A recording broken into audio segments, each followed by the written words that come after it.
start tonight with evidence, with a remarkable video. This video was recorded a little over a week ago, on November 28th. The man you're about to see speak is a professor from Beijing called Dong Cheng. The video comes from an appearance that he made on a Chinese television show about Wall Street and international trade. Dong Cheng works at Renmin University in Beijing. He is also, like so many in academia in China, a servant of his country's government. This video was deleted from Chinese social media soon after being uploaded, and there's a reason for that, as you'll see. 前边特朗普政府跟我们打贸易战，那么我们为什么搞不定特朗普政府？为什么以前1992年到2016年之间，中美之间各种问题都能搞得定？是不是？大家发现没有？所有的危机，不管是银河号事件，还是炸大使馆，还是撞了飞机，所有事情全部是床头吵架床尾和，2个月之内搞定。什么原因？这儿我抛出一个可能又要是暴论了，就是因为咱们上边有人，就是我们在美国的权势核心圈我们有我们的老朋友。There's a lot of garbage floating around the internet right now, a lot of fake things. That video is real, and those subtitles are accurate. We checked today with 2 different Chinese speakers and confirmed that. What he just said, what you just read on the screen, tells the story. This is as close to a smoking gun as we have ever seen. Quote, "We have people at the top of America's core inner circle of power and influence." According to the man you just saw, that has been true for decades. So who are these people, and how many of them work in our media and in our government? Well, he didn't say precisely. At one point in the video, he described a Chinese agent working as a vice president at, quote, a top Wall Street financial institution. I can't say more, he explained, without making political trouble. Dong Cheng did tell his audience that one agent in particular was especially useful, and he goes on at some length about her.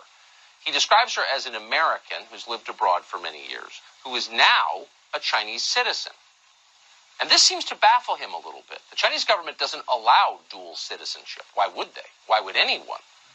Dong Cheng seems pleased that the U.S. government is foolish enough to allow it. He explains that this American agent, who lives at least part of the year in Beijing, helped the Chinese government with a propaganda operation in the city of Washington in 2015. And he goes on to describe that in some detail. The Obama administration was easy to manipulate, he suggests. They helped. The Chinese had many friends among the Obama people. The problem came when Donald Trump was elected. After that, he says, everything changed. 是呢，就过去这个30年过去40年，我们在美国的他的这个利用他权势核心圈，是不是？我前面讲过，华尔街在1970年代开始对美国它的内政外交有非常强的影响力所以我们有路径依赖，是吧？但问题是08年之后华尔街的地位下降了，更重要的是16年之后华尔街搞不进特朗普，为什么？很尴尬，特朗普以前对华尔街有过一次软性违约，所以双方有矛盾当然这个细节我就不多说了，时间可能已经来不及了，是吧？那么这个中美贸易战过程中，他们也试图帮忙据我所知，美方的朋友跟我讲，这个试图帮忙，但是力有不逮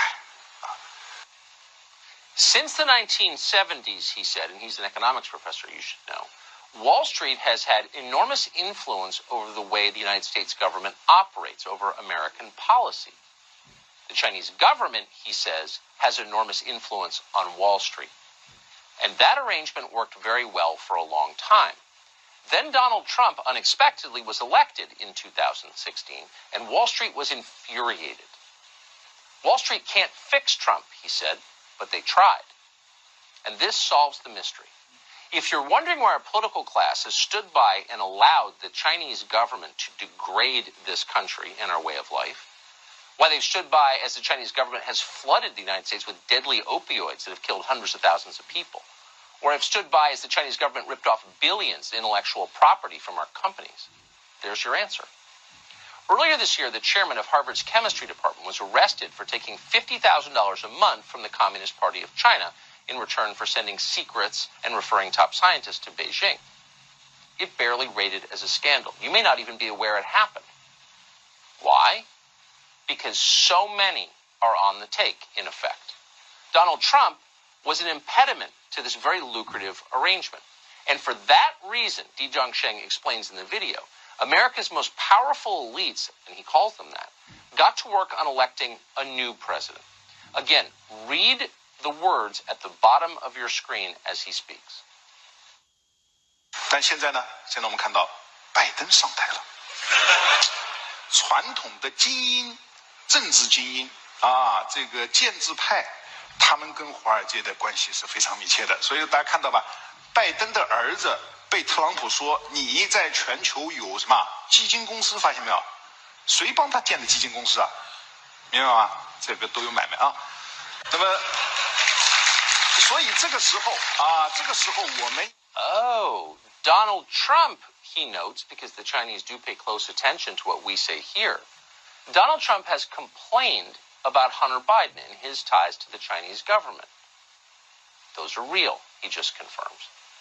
So now you know why you weren't allowed to talk about Hunter Biden's laptop, why big business aligned as one, the tech companies and the rest, to suppress that story, because they were implicated in it. Back in October, we interviewed a man called Tony Bobolinsky. We interviewed him because no one else would. Tony Bobolinsky was a business partner of the Bidens. Here's what he told us about China. And in a document that you guys have, and I think it's been provided to the world, the Chinese reference that because of their trust in the Biden family, that Chairman Yi and Director Zhang are excited about moving forward in this. And in that document, they reference loaning $5 million to the BD family. Right. The BD family is the Biden family. What are the implications of this going forward? If Joe Biden is elected president, which could very well happen, how does this constrain his ability to deal with China? Are you asking for my personal opinion? I am. I'm asking for your opinion as someone who's worked with the Chinese. So I think Joe Biden and the Biden family are compromised. I think Joe Biden and the Biden family are compromised with China. Looks like he was right about that, and it looks like the Bidens are far from the only ones who've been